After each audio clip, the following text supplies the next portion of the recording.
See, compared to global corporations or other countries, India still is lagging behind in implementation of these programs. And I think the reason is that companies really don't understand why they're implemented and how and what is the reason for the implementation.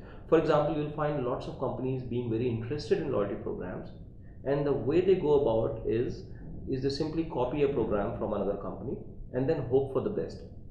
You ask them what do you want to do with the program, they are not clear. So one of the fundamental weaknesses is lack of understanding in India about why these programs are implemented. And I want to take a step back. When I said earlier about customer centric view of marketing, if you focus on a customer, you don't want to reacquire the customer every time because it's expensive. So you want to track a customer's behavior over time so that you can do something with it. Now, a loyalty program essentially is aimed at retaining customers so that customers remain with the company. You have less expenses in acquiring new customers because you have these retained customers, and then these retained customers are beneficial to your company in several ways. Now, the challenge that companies in India face is the following. Because of the lack of understanding, they implement certain software systems to somehow get some data. They really don't know then what is the next step. Uh, Loyalty programs are generally not very useful. They become cost centers if a company does not exploit the data that they generate using proper analytics. And this link is missing in India. For example, if you have a database of customers, then you observe certain customers over time, you try to do certain things to generate loyalty. Then when you analyze the data, you can figure out who is more valuable so that you can invest more in the relationship, who is less valuable so that you can try to reduce the cost there.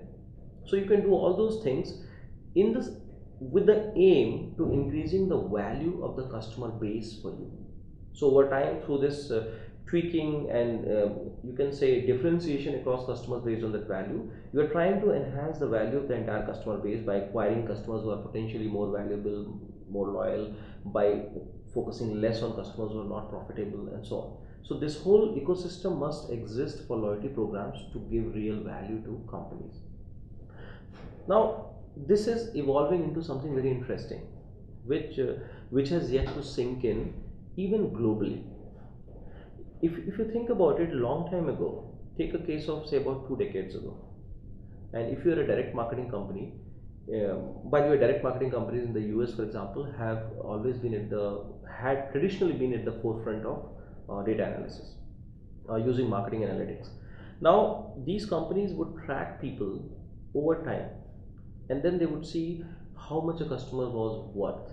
In the sense, when I say worth, I mean they would look at a bunch of customers that they had in the database, and then they would figure out, is say Ramesh or John, how much is John going to purchase in future, and using some method they would figure out the value of John, value of Ramesh, and so on. If they figured out say John was much more valuable, then they would enhance, sort of invest more in the relationship. Now think what has happened. At that time, the value of the customer meant how much the customer spent with the company. Now if you go out today, because of the shift in power structure, let us say that Ramesh doesn't spend much as compared to John.